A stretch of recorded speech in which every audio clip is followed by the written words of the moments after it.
Good afternoon. Thank you for joining us and at PSHSA's Return to the Workplace virtual conference. We're so glad that you chose to spend your day with us, and we hope that you found the information valuable.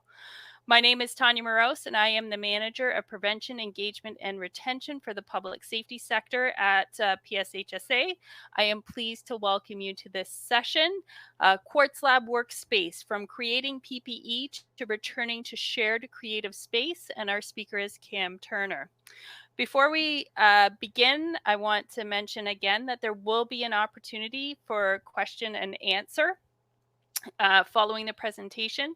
If you do have questions, please put them in the chat box. We will be monitoring the chat throughout this session. And I'd like to introduce our featured speaker, Cameron Turner. Cameron has been a lifelong maker, problem solver, and entrepreneur. Starting his career in 1996 as a computer programmer, he founded his first company in 1999, creating web software for his clients all over North America. In 2015, he pivoted his career and founded his second business around his other passion, scientific education. As the chief tinkerer at TinkerTruck, a mobile science and engineering company for schools and camps, he previously spent his days educating kids on problem solving, using science through fun, hands-on projects. Until things return to normal, he is focused on supporting his various social communities throughout the COVID-19 pandemic. Welcome, Cam. Thank you very much. Thank you very much. Assuming you can hear me okay, I We will can hear switch you. Yep, if you over want to to share sharing your my screen. screen. And just so you know, Cam, we have people from Toronto, London, and Sault Ste. Marie, and nobody has told us if they have heard of the word makerspace or if they've been to one yet. Well, we can fix the first part of that in a few minutes, that's for sure. So, hello everybody. Thank you for joining our space, our call. I'm eager to share with you what we're working on, the two different projects that we have going on here, and potentially get some feedback, see if maybe some of what we've been learning can help you. So, without further ado, I'm going to move into the presentation. There we go. So, as Tanya said, we have a couple of, I work on a couple of things, which is why they've invited me here today. Namely, what possibly got me invited in the first place was my work recently in the last 2 or 3 months on the Community Shield PPE project, where I led a group of 500 people who created and distributed over 2,000 3D printed face shields across Ontario while working with a company called Inksmith here. You may have heard of them. They are now named the Canadian Shield, and they ship approximately 1 million shields a day, supporting Canada and North America. I'm also the chairman at Kwartzlab, and it is a very interesting group of people. It's a makerspace, which I'll talk about in a second. It's 100% volunteer run. It does not fit nicely into any of the retail or office niches that have been being talked about by all of the reopening documentation. So we've had to be a little bit creative with what we've got going on in our preparations to reopen. We hope to reopen sometime in the next 2 or so weeks. It's a duocratic, not-for-profit organization. Our duocracy means basically if you are willing to step up and do the work, then you get to decide much more what that work looks like. And we are a group of free thinkers, artists, creative skeptics, and counterculture idealists. This is a very fun and interesting group to be working with, especially in the time of the pandemic. I also, as Tanya mentioned, run TinkerTruck, which is kids programming. So at the moment, I'm open to opportunities for the next couple of months. If you want to reach me, my email address is cam@tinkertruck.ca. You can also get me on Twitter at camturner or at tinkertruck. So first, I'd like to chat about the Community Shield project. So basically what we did for the Community Shield, back just at the end of March break, there was a call put out for drastic need missing PPE that was not being supplied by supply chain yet. The supply chain hadn't been able to keep pace with the growing pandemic. A local company here in Kitchener put out a call for 3D printing the plastic headbands you can see here in the picture in red and black that would then hold a shield, a clear laser cut shield for frontline workers. So we within a couple of days, we had over 500 people who were volunteering their 3D printers to get this going. And Inksmith reached out to me and Kwartzlab to help facilitate this community while they were also in the process of pivoting to their new Health Canada licensed shields and getting that factory spun up. So our goal was to fill the gap and create product that could get out there and get out there within hours or days rather than weeks or months. We shipped the first 1,000 shields to Cambridge Memorial Hospital, Grand River Hospital, and St. Mary's Hospital here in Kitchener-Waterloo. Within 16 or 18 hours, we had a couple of hundred in their hands, and by the end of 36 hours, they had thousands. So it was a very rapid response, mobilizing 3D printed technology, and the existing maker community is very strong in our region. So as you can see here, this is a stack of about 1,000, if you go off into the distance, of 3D printed headbands, finishing the drying following their bleach bath. So the impact we had was basically we distributed them all over the place to people who needed 10 and to people who needed thousands. Everybody from hospitals to frontline workers, all of the testing clinics in Waterloo region are using our shields, the community shields specifically.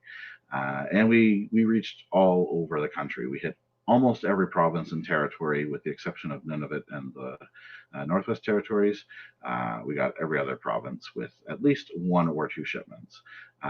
When it came to more local community, the feedback we got was incredible. Basically, we were making sure other people could continue working on their critical path by having all the equipment they needed.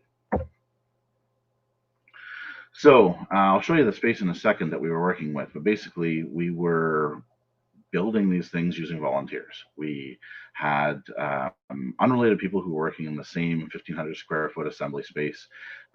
We were working with parts that were donated by 500 different people of unknown health. They just showed up in our drop box outside our facility. And our goal, it was a balance between being careful and being fast. So the goal was to get it out of the door as quickly as we possibly could. Here's an example of the facility we were working in. It was the loading dock of our local makerspace, which we'll talk about shortly. I had a bunch of different stations set up in it that helped facilitate each of the steps. On this picture, and step number 1 here was the preparation of the plastic so that it could go onto the laser cutter, the clear plastic that you look through. So it could go onto the laser cutter. It had to be cut off of gigantic rolls and processed into sheets about the size of 2 standard pages. So it could go onto the laser cutter and be cut to size. The table set number 2 there is the drying station for anything that was recently being cleaned, which was done at station number 3, which I'll show you in more details in a minute. Basically a soap and bleach process that made sure that we got the dirty parts, or the potentially dirty parts, through into a state that we could be reasonably confident that we weren't adding to the problem. Number 4 there is one of our early stacks. The stack got much bigger. Each of those bins, those blue and black totes, is 100 liters. There is a stack of 16 there right now, and that stack at one point got to almost 30. That's our dirty part that was received from the community. We would fill 5 or 6 of those bins a day, and cleaning them that fast was quite a chore. Table number 5 here, you can see these fine ladies are preparing the elastic straps that go across the back of the head. And sometimes was also the shipping table where we were packaging boxes to be shipped all over the country. In our cleaning process, it was a 5-step process as developed with the local KW Association of Medicine. Soap and water bath that they stayed in there for 10 minutes, then a double rinse dip, then into a bleach bath where it again stayed for 10 minutes, and then moved slowly on down into the drying phase. In the end, the last step was a 100-to-1 bleach bath. Just enough bleach in there to make sure that our hands going in and out of the water weren't introducing a problem. So the rules we had to put in place to make all of this work.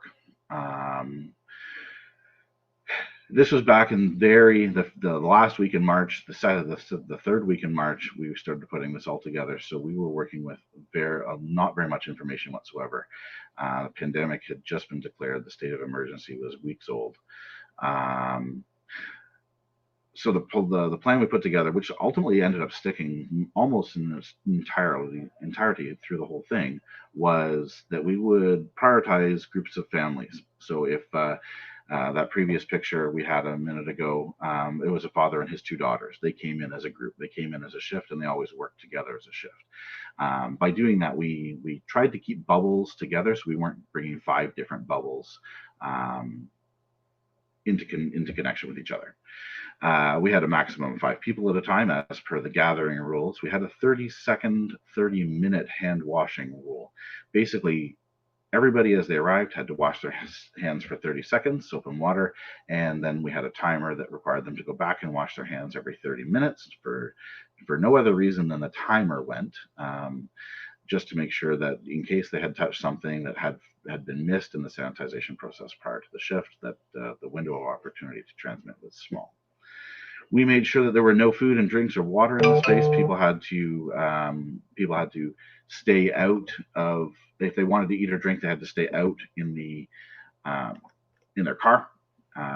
If they wanted to go get something to drink, they had to scrub out and scrub back in. We required 100% surgical masks. Eye protection was required within 6 feet of other people. We used bleach spray to clean the tables between shifts, and we minimized the length of the shift to the smallest reasonable to have people bother to leave their house. These might all sound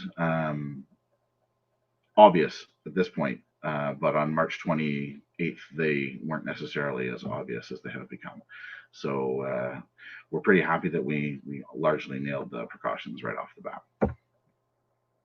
There was also a laser cutting area. These are our 2 laser cutters being run here by Misha, basically cutting the shields. It was in a separate area, mostly due to ventilation. Again, taking advantage of the tools required, not necessarily COVID-related PPE, but in actual fact, tool-related PPE. So that was a fun piece. So the things we learned. This is possibly where it's most valuable to people who are restarting. When we were trying to create something, we were moving around, we weren't stationary at a desk in an office situation, even though we weren't dealing with the public, even 300 square feet per person was tight. We had about 1,500 people with 5 people on the loading docks. There was many times where we were stepping aside or pausing as somebody comes from the other direction. It's hard to describe 1,500 square feet for 5 people as tight, but it really was. So all these rules around 20% capacity, 30% capacity really do come from a point of experience. The shields we were making were actually a great solution for foggy glasses. So if you're having staff who are concerned with foggy glasses while they're wearing a mask, then I would consider finding a shield solution for you as well. And people who are unaccustomed to masks will touch them constantly. It was just non-stop. Everybody was reminding everybody else, and you would remind somebody, and then they would remind you back. But 3 minutes later, it took months. It was well into May before people sort of got used to them being there ever present. And anytime we had a new volunteer show up, it was their first shift. It was right back at it. So you might want to take precautions around that. That's just a practicality of something. It's akin to wearing a wedding ring. The first couple of days, couple of weeks, wearing a wedding ring is you're constantly fiddling with it. I'm actually not wearing mine because I took it off because it constantly got bleach underneath it. So I have to get back to wearing that again.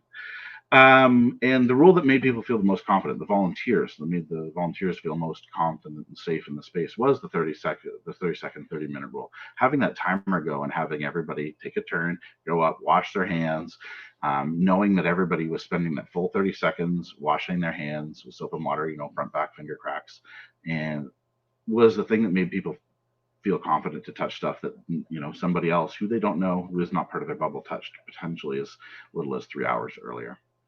And the no food and drink was very hard. It was people just were wearing masks. It's hot, especially as we got closer to the summer. It was kind of miserable. But it went part and parcel with not touching the masks. You have to remove your mask to eat or drink. So that's why we have that rule. So this mostly wraps up the PPE phase of the talk. There is a video. I believe Tanya's going to copy and paste this link into the chat. I'm not expecting you to go look at this right now. Basically, if you want to see more about that project and see the wrap up video, it's about 5 minutes. But we are going to move on to reopening Kwartzlab. So we're going to take the lessons that we learned from the PPE project and see how we can progress to opening Kwartzlab. What is Kwartzlab? Kwartzlab is a community of makers who pool resources to rent a workshop space and to buy large tools. It functions as a not-for-profit. Some people see it as a rentable service. Some people don't see it as a community. It's potentially one of our issues, but it's about 140 people, largely sharing a bunch of space. And I have a couple of pictures to show the kind of stuff that we have available to us. So we have a full-on wood shop that's available to us, all the various tools you could ever want if you were trying to create some kind of wooden furniture. We have a full-on metal shop. We have some competitive robot fighting teams who battle on Discovery's BattleBots operating out of our space. We have full-on fabric art studio with everything from vinyl cutters to embroidery machines and everything in between.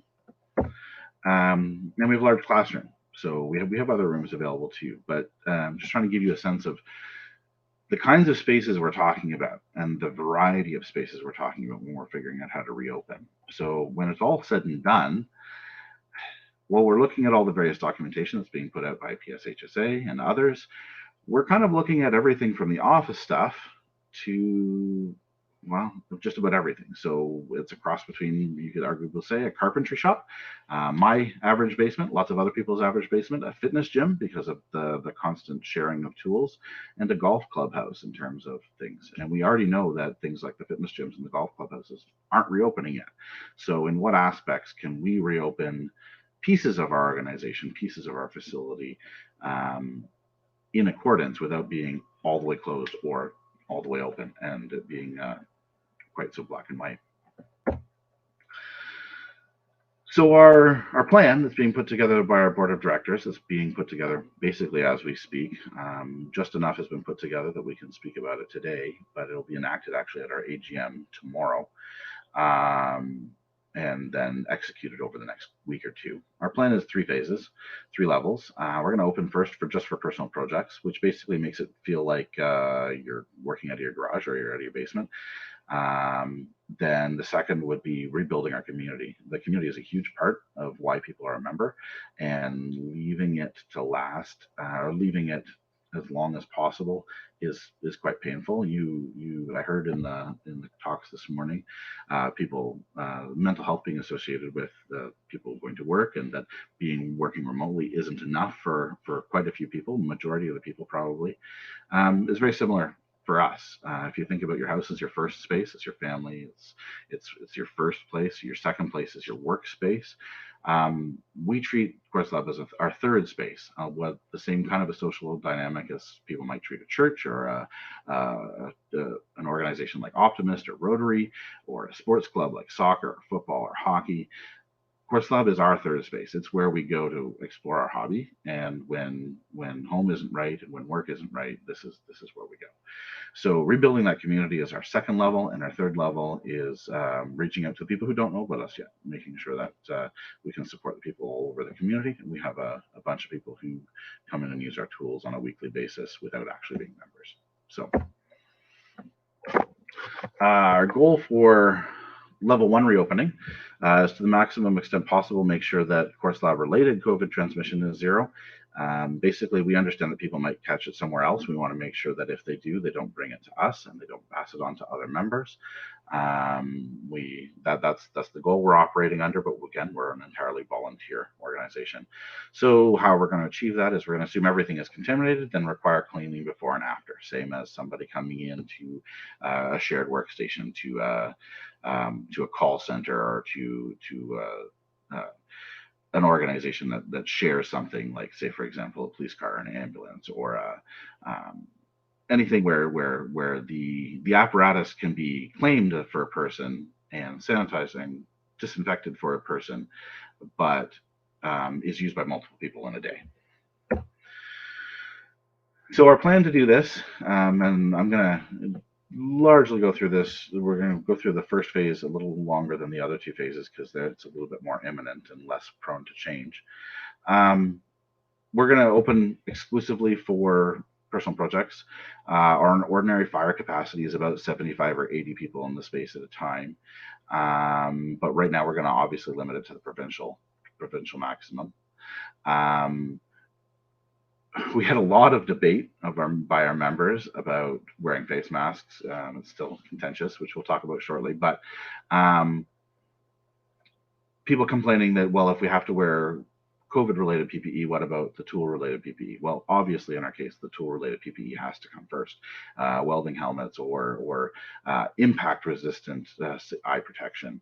The COVID face shields we were building weren't, they're obviously not impact resistant. So that's our priority rule. And in order to be able to facilitate that in an environment, we're going to then therefore say that there's only one person per room.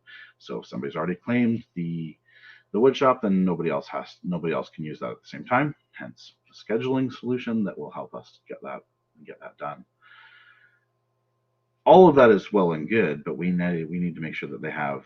We're a volunteer organization. We don't have any staff coming in cleaning. We can't up our cleaning protocols or our time. We don't have a cleaning company coming in to do it for us. There's just too many points of contact, everything from screwdrivers to tape measures to switches and dials on various tools. The people that are the most experienced in all of this stuff are the people who are using them. So if I'm in there working on a piece of furniture and I'm building something out of wood, I know that I touch the switch on the table saw, I touch the guard on the table saw, and I touch the handle on the chop saw. I use these 3 screwdrivers and I use that air nailer. So the only person who can honestly, reliably clean up after me is me. And if I'm going to assume that the person before me didn't do a good job of cleaning up, because not all of our members are as hygienic as maybe one, then I should also clean all those things before I go through. And as such, we're going to have to provide a lot more cleaning apparatus than we previously would have. Previously, it was largely dust control and toilets and kitchens. Now we need disinfectant for every tool, and we need to make sure that the various tools don't have a susceptibility to that. Keyboards, mice that are being shared, or tools that are made out of various plastics that would be susceptible to, say, for example, an alcohol or a bleach solution. So lots of thinking going into that, and the solution is we're going to give every member as they come through the door a cleaning bucket. They're going to sign out a cleaning bucket and they're going to carry it with them, and it's going to have the things that they need to do, reminders for them, and away they go. When they also come through the door, we're going to make sure that they affirm that they have completed the self-screening every single time before they visit, not just once before they come the first time, and make sure we get that in writing. So lots of overlap with what other organizations are doing, but at the same time, we can't just pay somebody to come in and clean all the knobs and switches and handrails and everything. We have too many touch points to facilitate that. So clean before and after. As an example, we're going to give them a bucket, like I said. It's going to have disinfectant, hand sanitizer, paper towels, and then also a laminated expectations and reminders sign. Lots of our members like to assume, which is fine in a lot of cases, but in this case, we're going to make sure that they get reminders every time they pick up their bucket. We're also going to require signing in when we're going to facilitate some kind of preliminary spreadsheet that helps people sign in and sign out when they want to claim one of our various workshops. This might be translatable to your scenario where you might have various stages or areas where people are moving around. I'm not going to go too far into suggesting exactly how you can do this, but if you have various different zones and different people are going to be in different zones, then potentially you can have some kind of scheduler sign up. Maybe they make it themselves, or maybe some manager does. So assuming that all goes well and the world continues on a path back to normalcy, then our second goal is level 2, where you need to rebuild our community.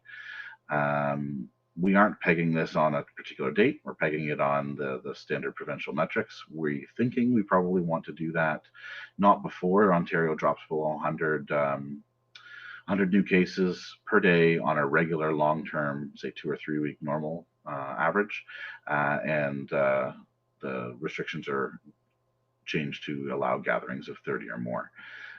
At that point, we're hoping we can resume things like in-person training, potentially allow board meetings and some of our various clubs to happen in person, bring back that social aspect that is a big piece of our organization.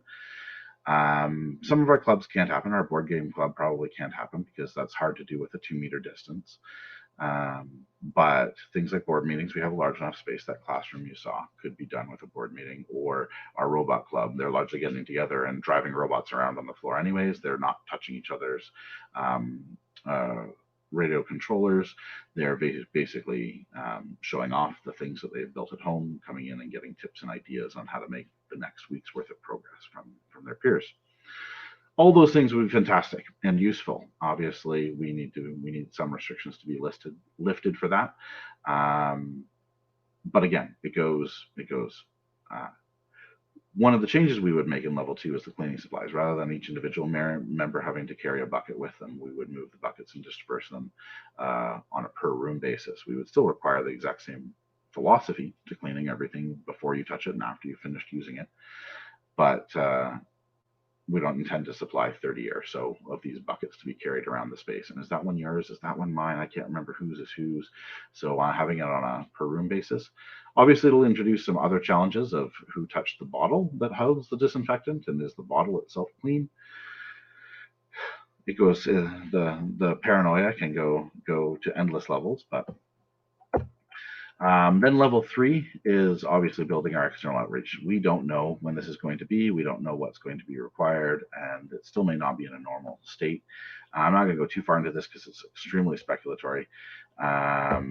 But we hope to be able to open to the public again and hold classes again and run interviews again. And the big takeaway here is we're actually hoping that the cleaning plan that's associated with COVID um, becomes so habitual and so normal, and so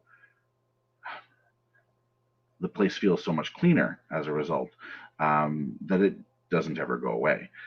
The caveat to that is the cost. So our organization, as a point in fact, is used to spending about $20 a month on cleaning supplies. That's the toilet paper, that's the soap in the dispensers in the bathrooms, that's the cleaning supplies for the bathrooms, that's the stuff for the kitchen, etc. About $20 a month. Right now, we're budgeting about $200 a month. So a 10 times increase. If you were previously spending 1,000, I don't know if it scales up to 10,000 for you, but it's a substantial investment for us. It's the equivalent of 6 members worth of dues, as an example, every month, dedicated just to COVID-related cleaning supplies. So it's going to be a big change for us, but we're hoping that COVID, silver linings, will lead to some really interesting positive changes with regards to our cleaning culture, plain and simple. So with that, I'm hoping that there's something along that whole spiel triggered your interest, and you've got some questions, and we can go through those. So I'm going to turn it back over to Tanya and grab a quick drink.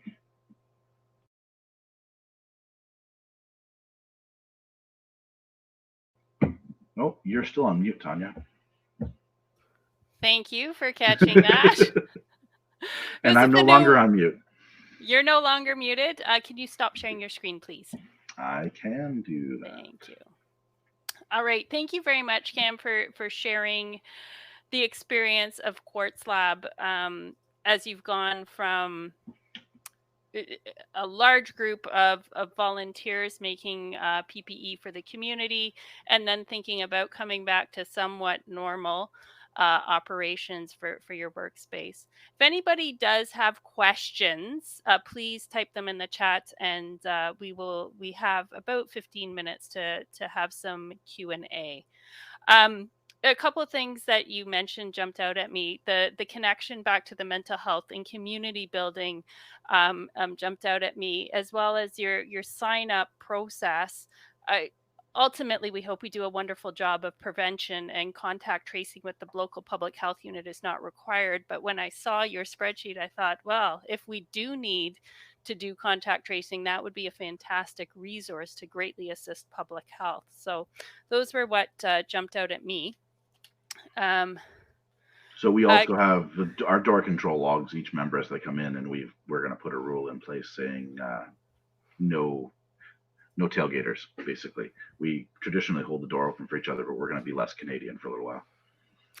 well, and I was at a workplace last week, and that was one of the things that I hadn't even considered. Normally, we would hold doors open for people, and when somebody did hold the door open for me, I thought, thanks, no thanks. How am I supposed to get through this um, while maintaining that distance? So, Kevin would like to know if you would be interested in being a speaker for Lang's Steam. So, Kevin and Cam, I'm going to suggest that you two connect offline. Um, But yes, Kevin, I'd be interested. I'm not sure what Lang's Steam is, but feel free to send me a message at cam@tinkertruck.ca and we'll figure something out. Thank you. If there's other questions, please put them in the chat, and we will have that. So my question for you, Cam, that came to mind is most of the conversations I have involve workplaces where we have the force of the Occupational Health and Safety Act Yep. to rely on with respect to roles and responsibilities.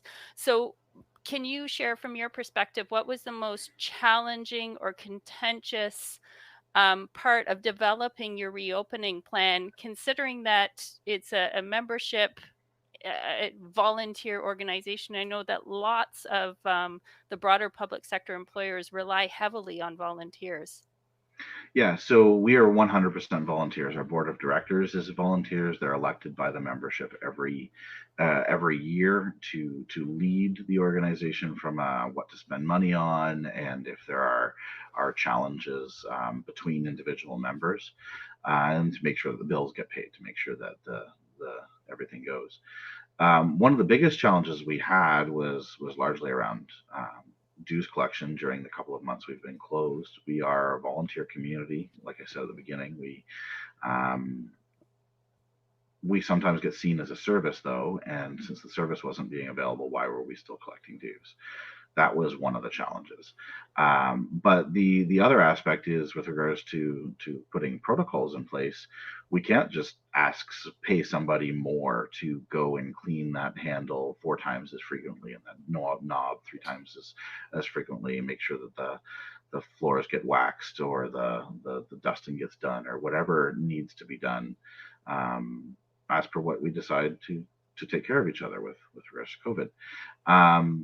The only thing we were able to do from a spend more money to make it go away point of view was we talked to our landlord and we increased the servicing of our HVAC system from quarterly to every 2 months. Now, maybe that's not a concern for most employers, but we generate a lot of dust, and we are notorious for having the service people come and say, "Look at this filter. What the hell have you done in the last 3 months that have made this filter be this bad?" So we know full well that airflow is important, and we make dust, and it's basically unavoidable. The only thing we can do is do it more frequently. So we're working with our landlord to pay more for that. Beyond that, we just need to insist that the members are, you know, doing what they need to do to keep each other safe. Some of our members are skeptics. Some of our members are countercultural idealists, and not everybody agrees. Not everybody agrees on the facts. Let's just say it that way. And So there's some just going to be people, a use it right or don't use it at all policy, and we don't know what the consequence of that's going to be yet. so not everybody is going to Public Health Ontario and the Ministry of Health and CDC for their information sources. We are for policy building, but Yeah. not everybody in our membership is. A question from Kevin. Are you going to have your members sign a new waiver in light of the current pandemic that we find ourselves in? Waiver is a funny question. We have 0 waivers and nobody has to sign a waiver to join in the first place. But we do have them affirm in writing that they are going to abide by our code of conduct.